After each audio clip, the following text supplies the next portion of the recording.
Il comitato spontaneo Mare Nostrum dice no al dissalatore a Porto Empedocle presso la centrale Enel, conferenza stampa oggi. Agrigento scende in piazza per la pace in Palestina, partecipata alla manifestazione al cura del comitato spontaneo. Assemblea quadriennale oggi della CNA di Agrigento, riconfermato l'uscente Francesco Di Natale alla presenza del segretario nazionale Otello Gregorini. Al via sciacca l'iniziativa organizzata dagli ordini degli architetti di Agrigento Open Studi 2025. Sono 44.420 gli studenti che mercoledì prossimo affronteranno la prima prova scritta degli esami di maturità. Ad Agrigento 3.722 quelli che vi parteciperanno. Tanta paura per un incendio a Licata, sanità, sviluppi nell'inchiesta. Rissa tra comunitari a Racalmuto. Al via oggi la 25esima giornata nazionale dedicata allo sport e le ultime novità di calcio sulle squadre del Modica e del Gela.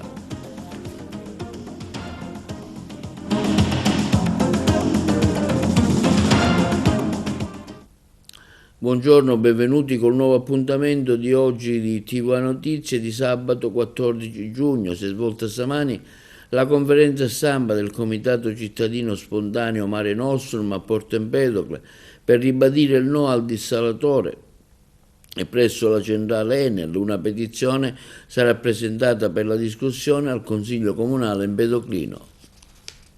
Il Comitato Cittadino Spontaneo Mare Nostrum di Porto Empedocle ha illustrato stamani nel corso di una conferenza stampa la petizione che ha raccolto oltre 500 firme per dire no alla costruzione del dissalatore nella centrale Enel Empedoclina, che sarà discusso in seno al Consiglio Comunale.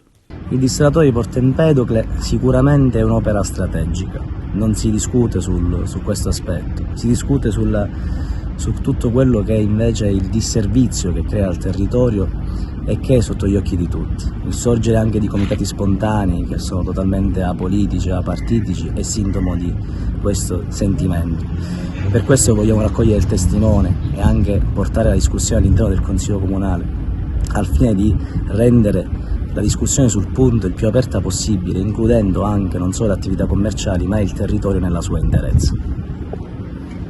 Oggi siamo stati qui in ascolto delle associazioni e dei cittadini tutti che sono allarmati come noi per quanto riguarda la questione dissalatore. Ci siamo messi a disposizione come di consueto e cercheremo di fare luce e chiarezza in Consiglio Comunale per quanto riguarda questo sensibile argomento. Abbiamo ascoltato un po' tutti i pareri dei cittadini e vedremo cosa riusciremo a carpire dai prossimi incontri con l'amministrazione.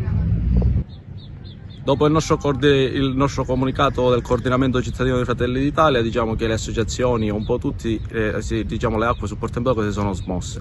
Noi in qualità di partito politico vogliamo alzare le esigenze del comune e dei cittadini, ascoltiamo tutti e su quest'opera del dissalatore non possiamo restare inermi.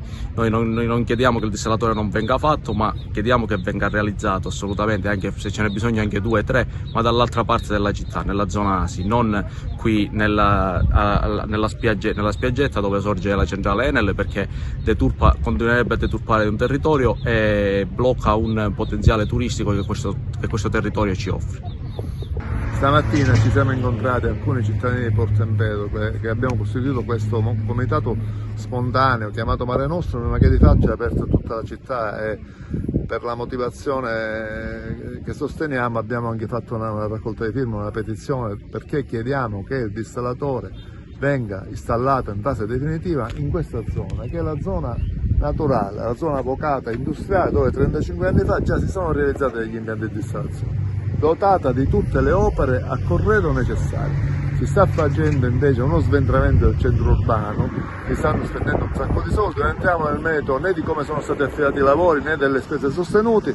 Per noi è un problema di indirizzo e di sviluppo di questa città. Non è possibile immaginare ancora una industrializzazione ad ovest del centro urbano, del centro storico, in una zona vocata e destinata allo sviluppo turistico, dove già esistono diverse realtà economiche vocate al turismo, indirizzate al turismo, mentre qui è una zona industriale che probabilmente non è mai decollata, ma proprio perché ancora non è pienamente utilizzata ci sta tutta che i dissalatori vengano reimpiantati qua, come erano previsto nel documento originale di questo commissario all'emergenza idrica, mentre abbiamo notato che in corso d'opera il dissalatore viene trasferito in un sito privato, proprietà Enel, ipotecando ancora una volta quella zona ad ovest del territorio e chiaramente ipotecando anche sviluppi in termini di gestione dei costi per l'utenza. Ma non entriamo nel metodo di queste vicende né tecniche che economiche, il nostro è un ragionamento che riguarda lo sviluppo di questa città, l'identità economica che si vuole dare a questa città, che ancora una volta nel 2025 risente di un'industrializzazione che non è mai decollata. Marcia per la Palestina, Agrigento scende in piazza per la pace, l'iniziativa a cura del comitato promotore Agrigento per la Palestina, il nostro servizio. Ieri ad Agrigento ha avuto luogo una partecipata e sentita marcia per la Palestina, iniziata alle ore 19 da piazza Pirandello fino alla prefettura, attraversando il cuore della città lungo la via Atenea. Bandiere della pace e della Palestina hanno colorato la manifestazione, ma soprattutto si è elevato un grido unanime e umano: fermare il genocidio in corsa nella striscia di Gaza da parte del governo israeliano. I manifestanti hanno chiesto con forza che il governo italiano interrompa ogni forma di complicità, riconoscendo ufficialmente lo Stato di Palestina e cessando il sostegno a Israele. La risposta della cittadinanza agrigentina è stata significativa, mostrando il volto più sensibile e solidale della città, una comunità che non resta in silenzio di fronte all'ingiustizia e alla sofferenza.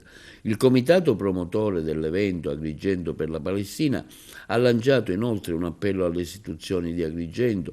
Facciamo appello al Consiglio Comunale, alla Giunta Comunale e al Sindaco della città di Agrigento Miccichè, che quest'anno è capitale della cultura, vista la millenaria storia di una città piantata nel cuore del Mediterraneo, di deliberare il riconoscimento dello Stato della Palestina come entità sovrana nei confronti precedenti all'occupazione del 1967 con Gerusalemme a capitale, così come è stato fatto da numerosi consigli comunali in Sicilia e in Italia, anche della nostra provincia, e inoltrare tale richiesta al Presidente del Senato, al Presidente della Camera, ai gruppi parlamentari della Camera e del Senato, al Presidente del Consiglio dei Ministri, al Ministero degli Affari Esteri e della Cooperazione Internazionale, ai gruppi parlamentari del Parlamento Europeo, al Presidente della Regione Siciliana, al Presidente e ai gruppi dell'Assemblea regionale siciliana, alle sindache e ai sindaci e ai presidenti dei consigli comunali della provincia di Agrigento.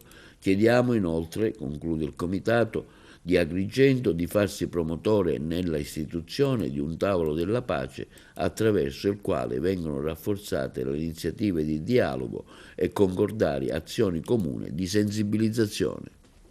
Al via stamani l'assemblea quadriennale della CNA di Agrigento a Villa Genuardi, alla presenza del segretario generale Otello Gregorini e di quello regionale Piero Giglione, riconfermato l'uscente Francesco Di Natali nella sua qualità di presidente territoriale di Agrigento. Noi eravamo sul posto.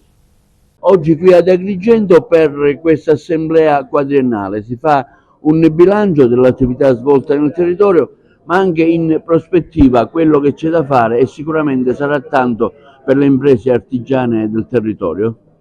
Beh sì, sono ben lieto di essere qui all'Assemblea elettiva di Agrigento, che è una realtà importante nel quadro nazionale della Sicilia.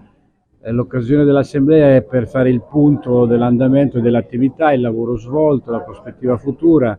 Noi rappresentiamo un mondo di artigianato e di piccola impresa che ha un grande valore nel territorio, nella possibilità che il territorio cresca e sviluppi. Spesso e volentieri però da parte della classe politica e amministrativa non troviamo sempre la dovuta attenzione per questo mondo. C'è un'attenzione che guarda a volte più l'impresa, la grande impresa, le dinamiche più consistenti, ma nei fatti il nostro paese è fatto di piccolissime imprese, in questi territori in modo particolare.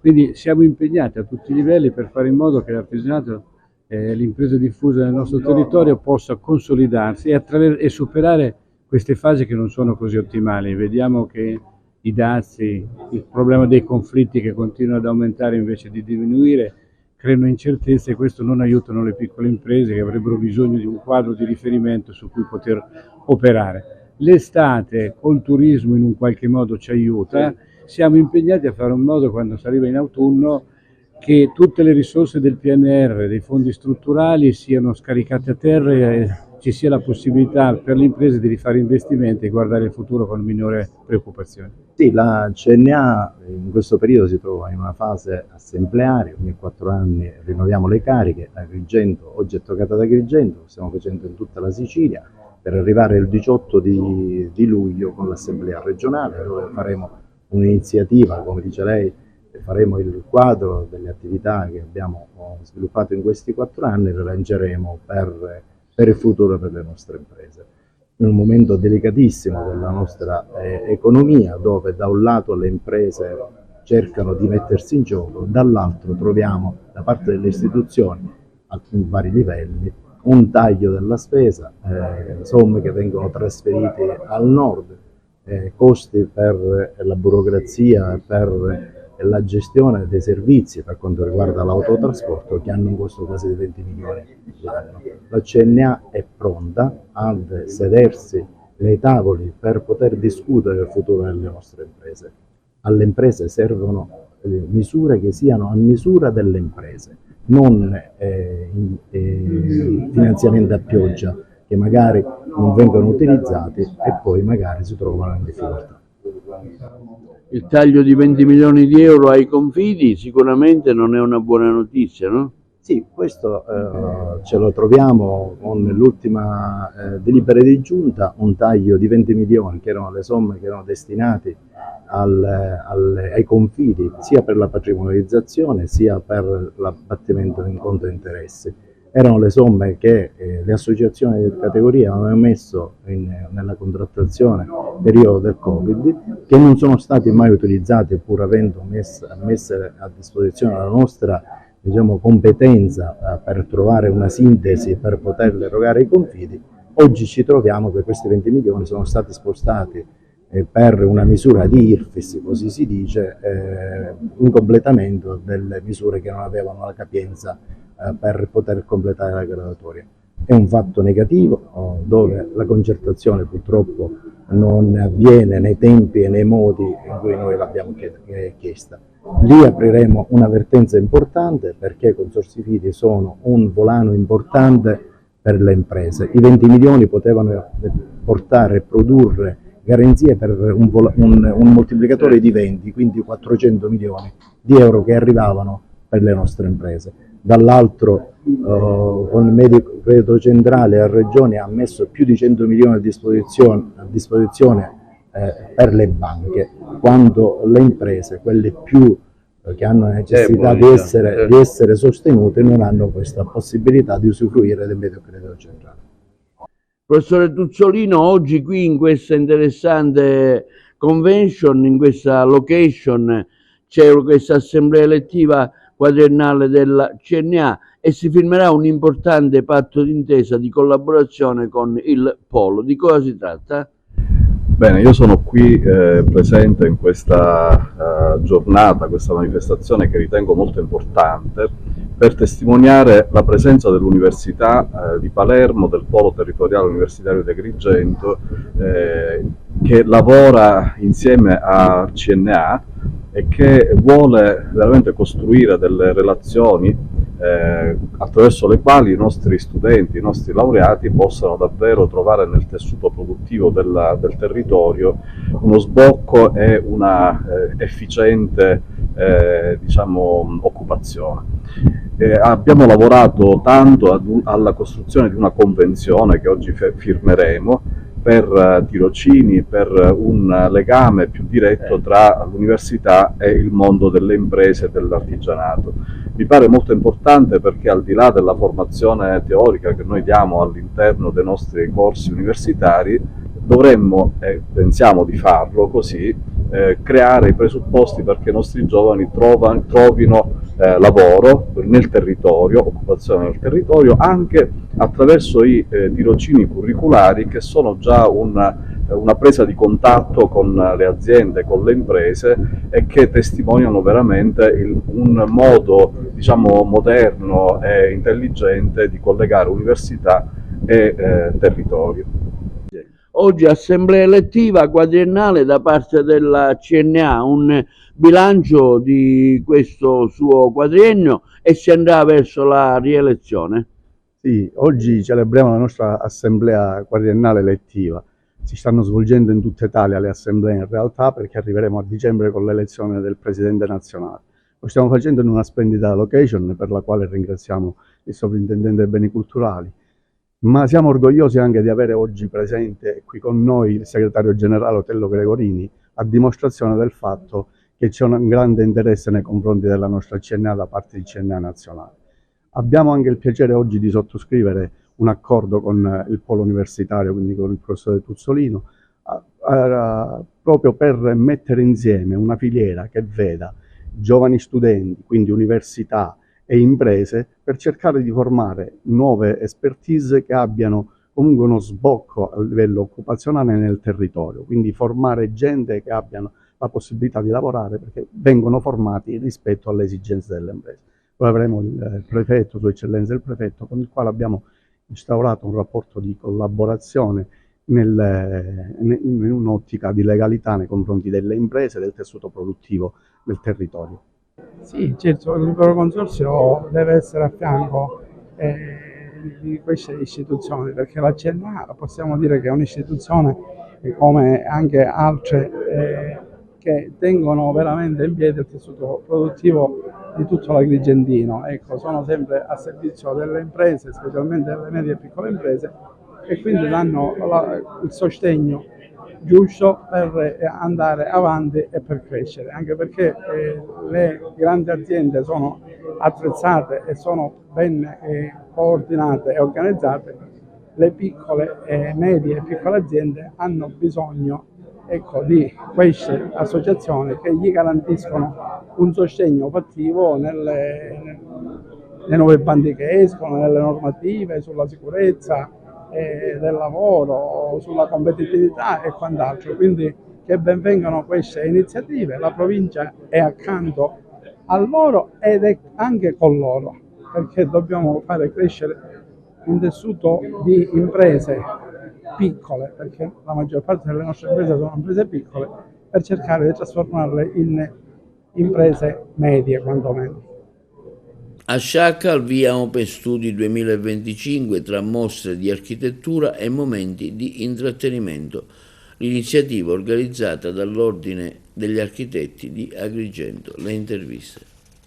Anche quest'anno la città di Sciacca è una vetrina nazionale sulla buona architettura prodotta in provincia di Agrigento.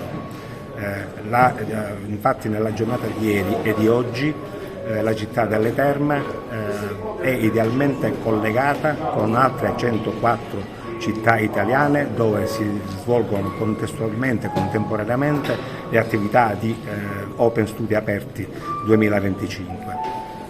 L'obiettivo della manifestazione è quello di coinvolgere la collettività sui valori dell'architettura quale strumento per garantire la qualità delle nostre città, che si traduce poi nella qualità della vita dei cittadini. La mostra che abbiamo inaugurato ieri e che oggi prosegue sarà arricchita durante le 2 giornate da una serie di attività, come ad esempio delle conferenze tematiche. Più tardi ci sarà la conferenza del professor Alfano sui valori dell'estetica, ma poi ci saranno anche momenti interessanti di aggiornamento professionale, momenti musicali, momenti artistici che esalteranno ancora una volta il felice connubio tra architettura, arte e musica. La scelta dell'Ordine di confermare ancora una volta Sciacca quale sede della manifestazione è da collegare in qualche modo una certa sensibilità della parte occidentale della provincia nei confronti della buona architettura. Noi quindi siamo contenti oggi di essere qui in questo scenario magnifico dell'ex Collegio dei Gesuiti. Anche quest'anno Open 2025 apre le porte alla città, alle città, con 327 eventi contemporanei in tutto il territorio nazionale. Quindi qui a Sciacca oggi ospitiamo 13 studi professionali che aprono i loro studi alla città, al confronto anche professionale tra di loro, che ci portano in mostra le loro sensazioni, le loro emozioni che vengono rappresentate in quelli che sono i progetti, che è una sintesi di ognuno di loro che portano qui in mostra. La scelta anche del luogo su cui manifestare e aprire le porte alla città è stata una scelta felicissima che il Consiglio dell'Ordine ci ha ancora una volta supportato e anche la città di Sciacca ci ha supportato, e questa manifestazione viene aperta con una mostra collettiva per una scelta che abbiamo fatto in Consiglio dell'Ordine, perché in questa maniera riusciamo a concentrare in questo posto tutti i professionisti, tutte le persone curiose che vogliono assistere a questa mostra, che vogliono partecipare, che vogliono interagire con noi. E quindi questo è il motivo per cui la scelta della mostra collettiva in questo atrio del comune di Sciacca. Anche quest'anno un appuntamento fisso della nostra stagione turistica, che addirittura apre la stagione estiva, e siamo contenti di ospitare ancora una volta l'Open Studi, che da anni è un'iniziativa di pregio della nostra città, che mette in relazione e in confronto l'intera provincia rispetto alle varie soluzioni e ricerche che si possono fare dal punto di vista dell'architettura e anche del paesaggio. Siamo contenti quindi di ancora una volta ospitare questo evento che di anno in anno sta crescendo e sta dando sempre tanti spunti di riflessione e di confronto. Ecco, sedersi sempre attorno a un tavolo e confrontarsi su tematiche varie è importante, farlo sull'architettura, che oggi è veramente la cosa più importante, soprattutto nella complessità delle città, è ancora più importante. Open Studi Aperti. Open Studi Aperti, la parola stessa dice, si tratta proprio di un evento degli studi di architettura aperti al pubblico. Aperti al pubblico, si tratta di un evento a livello nazionale che viene organizzato su tutto il territorio nazionale e in particolar modo dall'Ordine Nazionale degli Architetti Paesaggisti Conservatori, e si tratta di un evento dove in realtà gli studi di architettura sono aperti in un unico spazio comune, che è appunto il claustro dei Gesuiti che si trova a Sciacca. Si tratta tra l'altro di un evento che dà la possibilità al pubblico e quindi alla cittadinanza di poter conoscere gli studi di architettura, ma in tutto questo, trattandosi di una festa vera e propria dell'architettura ed in particolar modo della figura dell'architetto, si è cercato anche di intrattenere il pubblico con momenti di musica, di convivialità e di socialità. Tra l'altro nella mattinata del sabato ci sarà anche una parte dedicata alla formazione, dove avremo come relatore il professore Fabio Alfano e altre aziende che insomma vorranno esporre le proprie iniziative. Sono 44.420 gli studenti delle statali, di cui 2.798 delle paritarie, che in Sicilia mercoledì 18 giugno affronteranno la prima prova scritta della maturità l'italiano, della durata di 6 ore. Nel 2024 erano rispettivamente 46.292. Giovedì 19 giugno si svolgerà la seconda prova scritta, è prevista anche una terza prova scritta per le sezioni ESA, BAC, Tecno, sezioni con opzione internazionale. Gli esami si concluderanno con i colloqui orali multidisciplinari. Le commissioni sono composte da commissari interni ed esterni e presiedute da un presidente esterno. In Sicilia sono 1.274 le commissioni. Dei 44.420 candidati siciliani, 43.200 sono interni, 1.220 sono esterni. 23.681 quelli che si presenteranno alla prova nei licei, 13.540 negli istituti tecnici, 7.199 nei professionali. Dei 41.622 maturanti delle statali, ad Agrigento vi parteciperanno 3.722 studenti, tra licei e anche quest'anno lo scientifico che conta il maggior numero di maturanti, 6.367. Seguono il liceo classico 3.929, quello delle scienze umane 3.022, il linguistico scientifico 2.972, opzioni scienze applicate 2.667, opzione economico-sociale 1.099, sezione indirizzo sportivo 493, liceo delle arti figurative, plastico e pittorico 523. Passiamo alle notizie di cronaca. Un incendio è scoppiato all'interno di un locale in corso Umberto I, nel centro di Licata. I titolari, dopo aver fatto allontanare gli avventori, hanno provato a spegnere le fiamme nell'attesa dei vigili del fuoco, che hanno poi lavorato per alcune ore prima di avere ragione sulle fiamme. Stiamo vedendo appunto delle immagini. Il fuoco, per cause ancora da accertare, si sarebbe sviluppato nella cucina a causa di un cortocircuito. I carabinieri della compagnia di Licata hanno evacuato l'intera zona. Un pompiere che ha preso parte all'operazione di spegnimento del rogo è rimasto intossicato dal fumo ed è finito al pronto soccorso dell'ospedale San Giacomo da Topasso. Dopo le cure, lo stesso è stato dimesso. Cercava sponde all'assessorato al bilancio Antonio Sciacchitano, finito ai domiciliari per gare truccate nella sanità. Secondo gli inquirenti, Sciacchitano e uno dei suoi complici, Giovanni Cino, avrebbero tentato di arrivare a Silvio Cuffaro, fratello dell'ex governatore Totò, dirigente generale dell'assessorato, per aiutare la Polygon a chiudere una transazione con la centrale unica di committenza della regione per l'assegnazione del primo lotto della procedura delle apparecchie elettromedicali. Ce ne parlano meglio i colleghi di Trapani in questo approfondimento.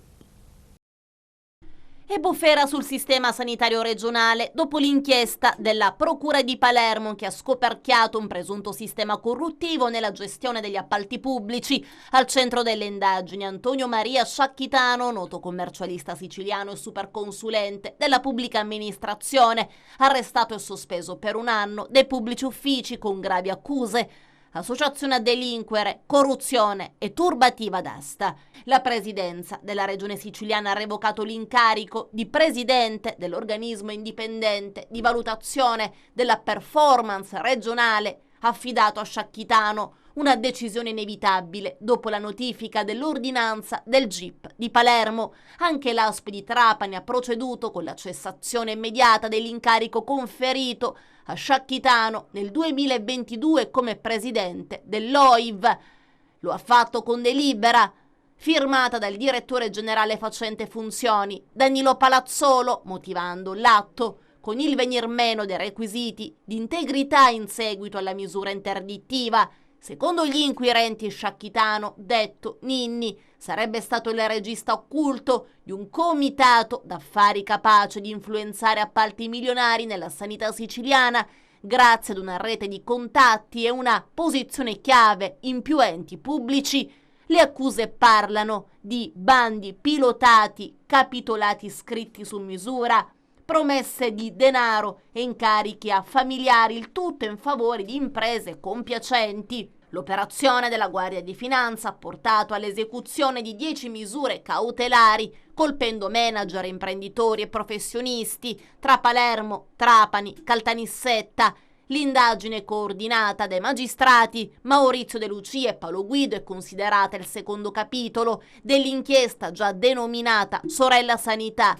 Ogni gara può diventare terreno fertile per la corruzione se c'è chi accetta o offre vantaggi illeciti, ha commentato il presidente della regione Renato Schifani, annunciando la disponibilità della regione a costituirsi parte civile. Esprimiamo, dice ancora, piena fiducia nella magistratura e continueremo ad operare per promuovere legalità e trasparenza. Nel frattempo, la rimozione di Sciacchitano apre un nuovo capitolo nell'azione di pulizia all'interno della sanità siciliana, sempre più in stato di sofferenza, ma la sensazione è che le indagini siano solo all'inizio.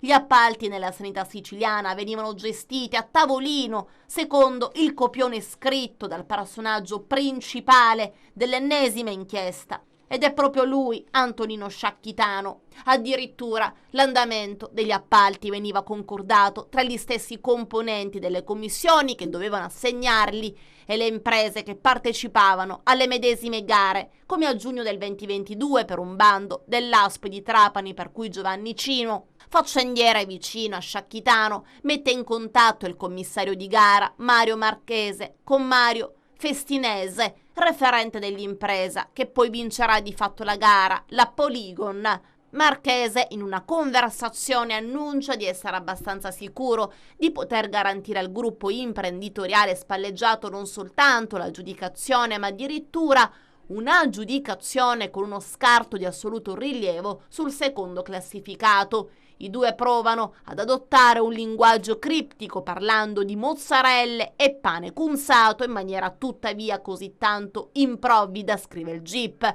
da lasciare intendere perfettamente a un ascoltatore anche poco meno che distratto quale fosse il vero oggetto della loro discussione. Secondo i magistrati in cambio dei lavori fatti, Sciacchitano e Cimo avrebbero intascato mazzette. Stessa accusa per Marchese, membro della commissione aggiudicatrice a cui sarebbero stati dati 30.000 euro.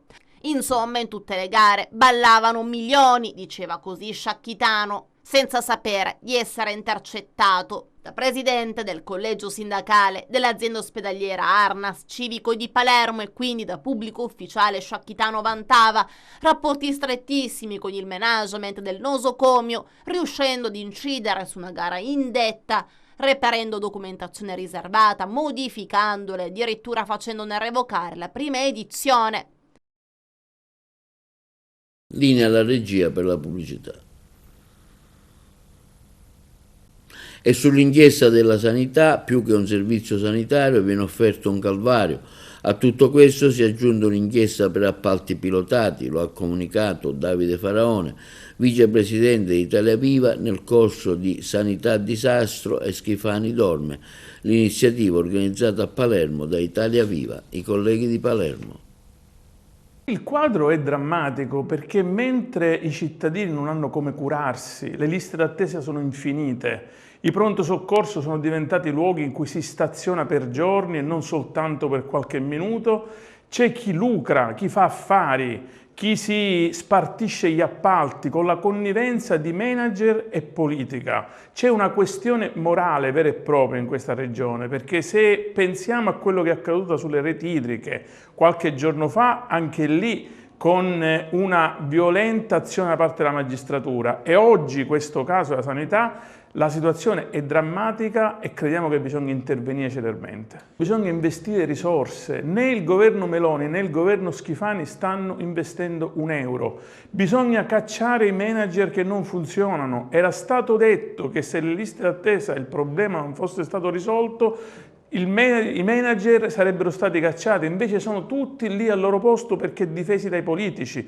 che fanno i propri interessi e non fanno gli interessi dei cittadini. E poi c'è tutto il tema delle risorse del PNRR, ci sono scadenze del 2026 di risorse date dall'Europa che la Sicilia e l'Italia non stanno utilizzando, per cui si può fare tanto anche in direzione di miglioramento degli stipendi e dei salari di infermieri e medici, mentre questi governi sono immobili. Noi siamo garantisti, quindi fino all'ultimo aspettiamo che i magistrati facciano il loro lavoro, però non è la prima volta che in ambito di appalti e di corruzione la sanità viene travolta, perché qui c'è un'idea del sistema sanitario che non deve essere al servizio dei cittadini, ma deve essere al servizio di politici che nominano dei manager che poi costruiscono consenso e mazzette.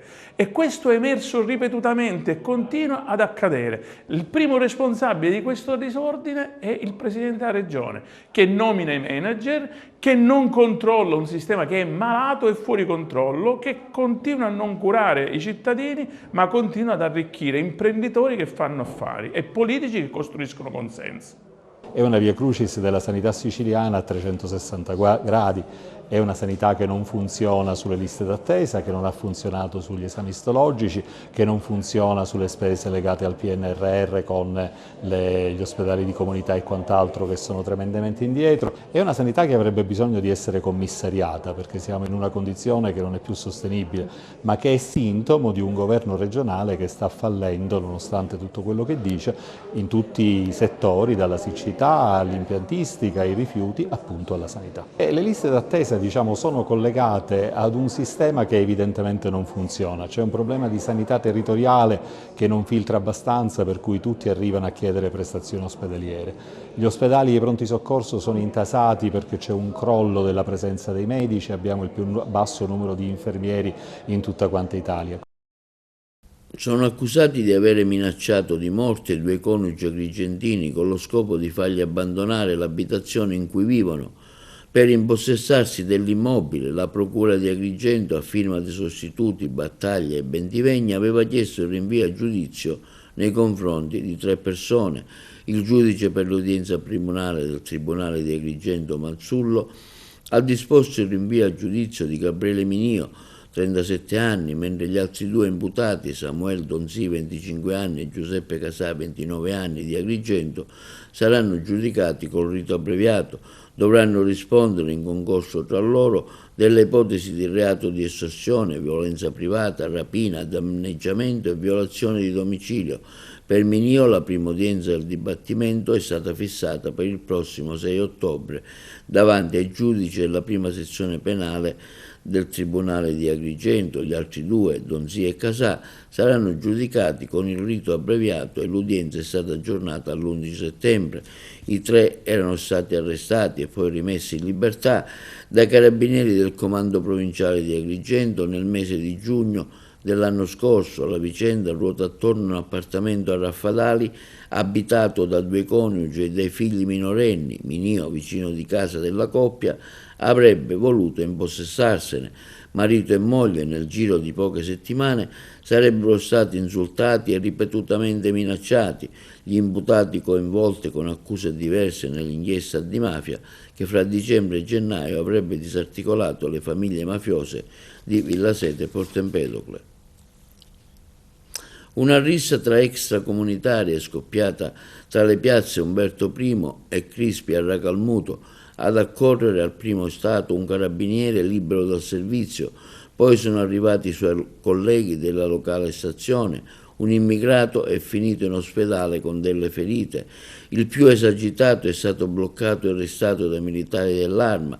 Si tratta di un 24enne di nazionalità egiziana domiciliato a Racalmuto, accusato dalle ipotesi di reato, resistenza e violenza al pubblico ufficiale.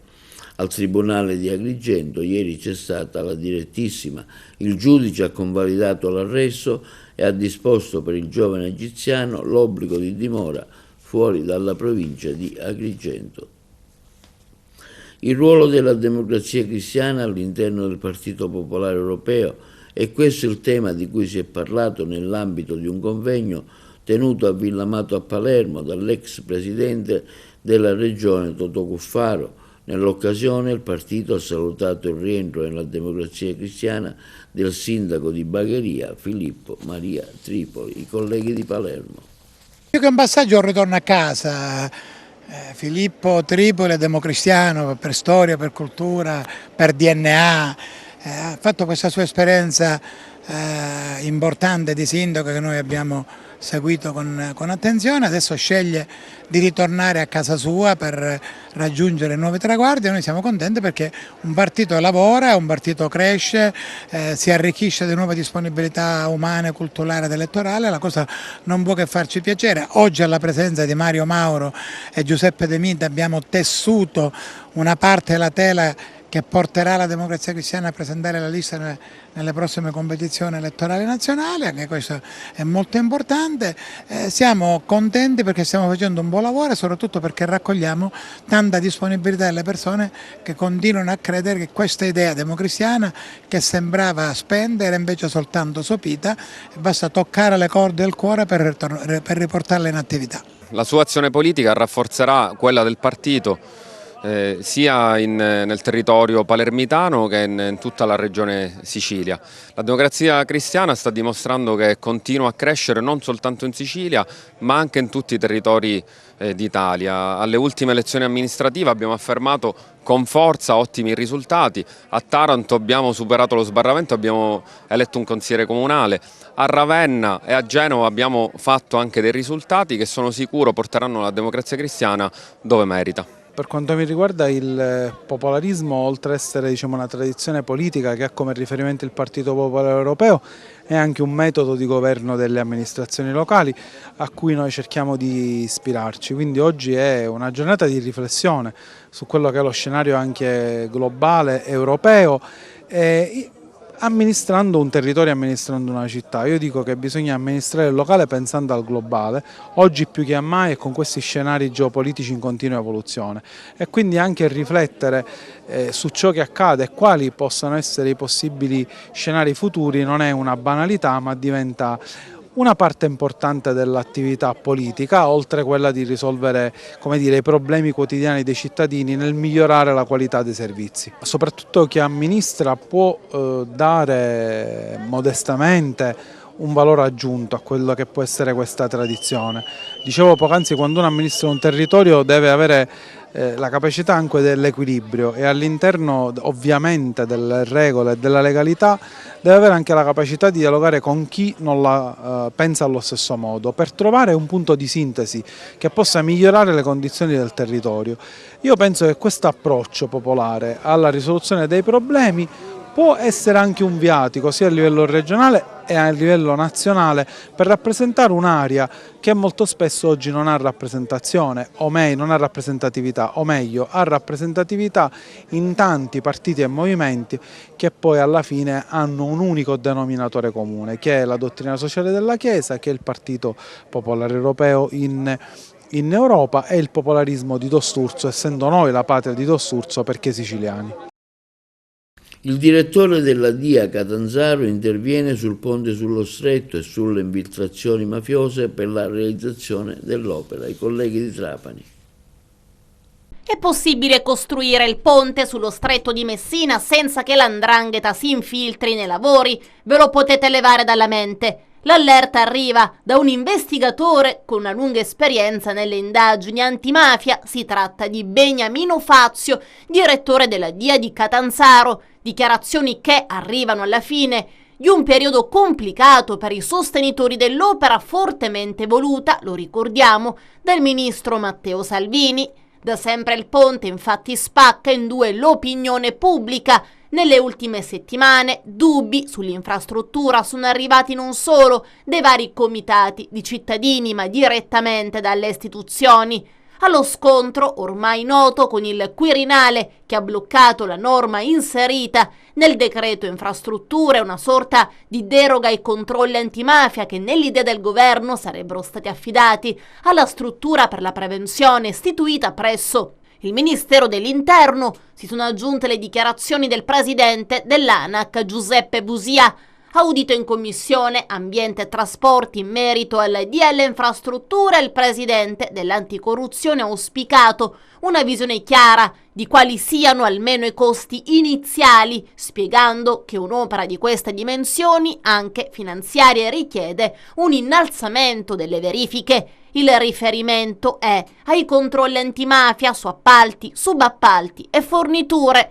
Proprio su questo fronte è passato quasi in sordina l'allarme lanciato da uno degli investigatori più attenti sul fenomeno mafioso in Calabria, cioè Fazio. Nei giorni scorsi il numero 1 della Direzione Investigativa Antimafia ha infatti convocato una conferenza stampa per illustrare la relazione annuale del suo ufficio, tra i vari argomenti anche quello del ponte. Voi sapete che c'è un mondo, io vi dico soltanto che gli appalti dell''ndrangheta sono fortissimi da sempre sullo Stretto, ha infatti ammesso Fazio. Se voi pensate che il ponte sullo Stretto di Messina si possa fare tranquillamente senza che l''ndrangheta metta lo zampino, ve lo potete levare dalla mente. perché sullo stretto di Messina l''ndrangheta ha sempre pesato e inciso nel tempo. Poi ha sottolineato: attenzione, lo stretto di Messina è particolare, non si parla soltanto di 'ndrangheta militare, stiamo parlando anche di livelli superiori. Sul ponte voi dovete immaginare che l'influenza della 'ndrangheta a Villa San Giovanni è pesantissima e non è un problema solo di Villa San Giovanni. L'investigatore del DIA non ha dubbi, le cosche si mettono d'accordo per la spartizione. Considerate che Messina comunque è una diramazione dell''ndrangheta. Messina è un territorio particolare. Nel lato nord c'è l'influenza dei barcellonesi e quindi dei palermitani, zona sud influenza dei santapaoliani e quindi dei catanesi. Al centro c'è storicamente l'influenza dell''ndrangheta.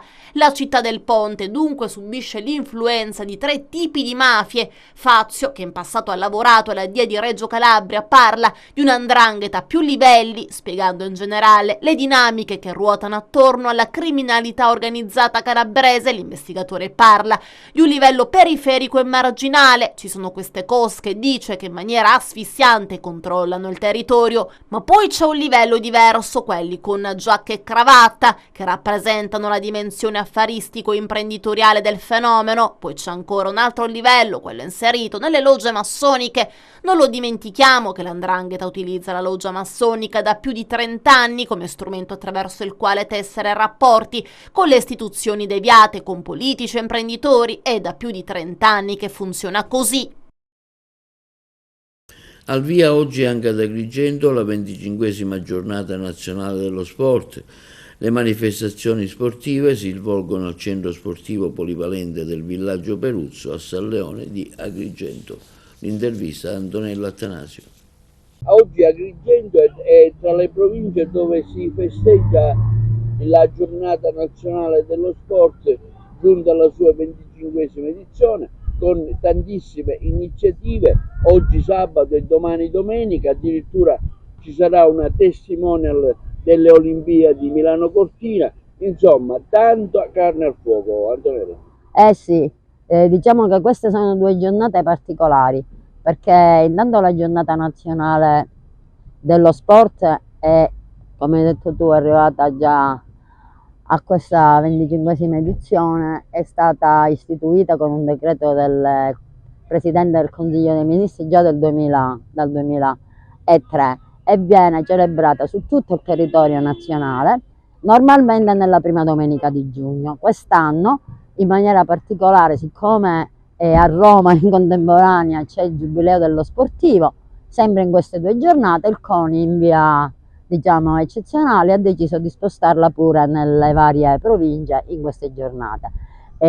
Quest'anno, voglio dire, io l'ho sempre celebrata con un'unica giornata, proprio la prima domenica di giugno.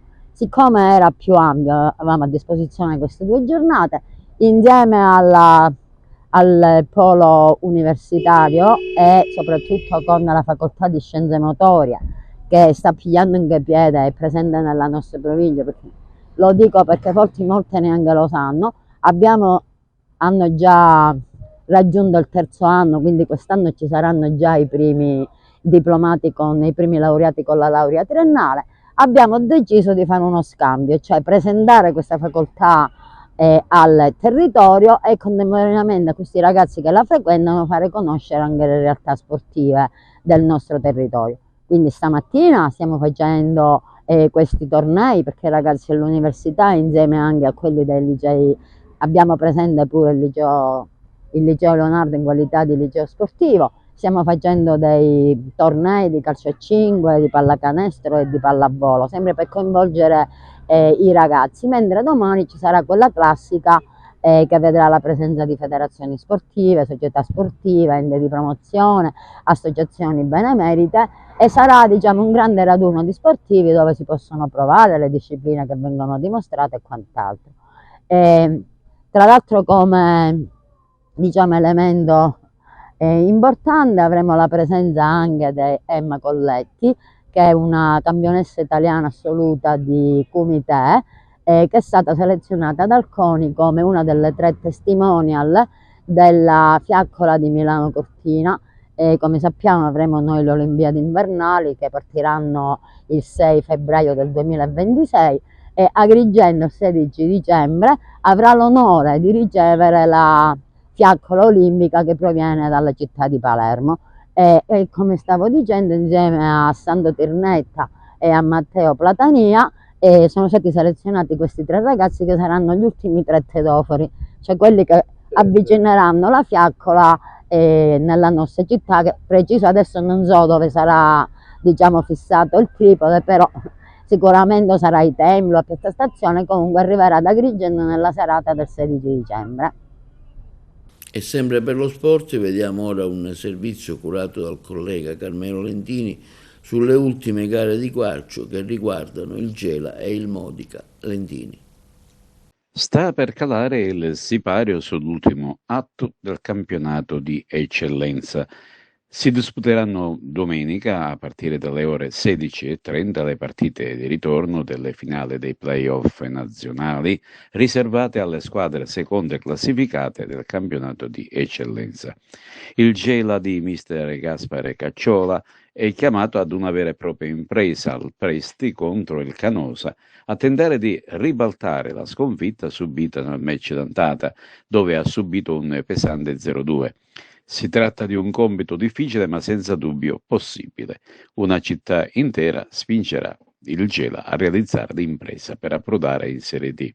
Stesso obiettivo da raggiungere per il Modica, che ci prova per il secondo anno consecutivo.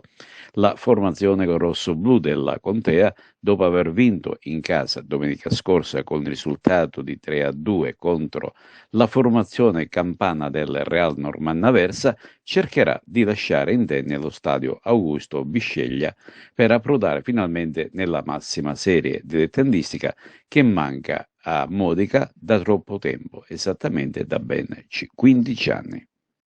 E questo è tutto per l'edizione di TVA Notizie di oggi. Vi ricordiamo che i programmi di TVA si possono vedere in tutta Italia sul canale 268 del digitale terrestre per chi ha la Smart TV, in streaming sul sito www.televideoagrigento.tv, il telegiornale sul canale 93 di Video Sicilia alle 15 e alle 20 e replica la mattina alle 9.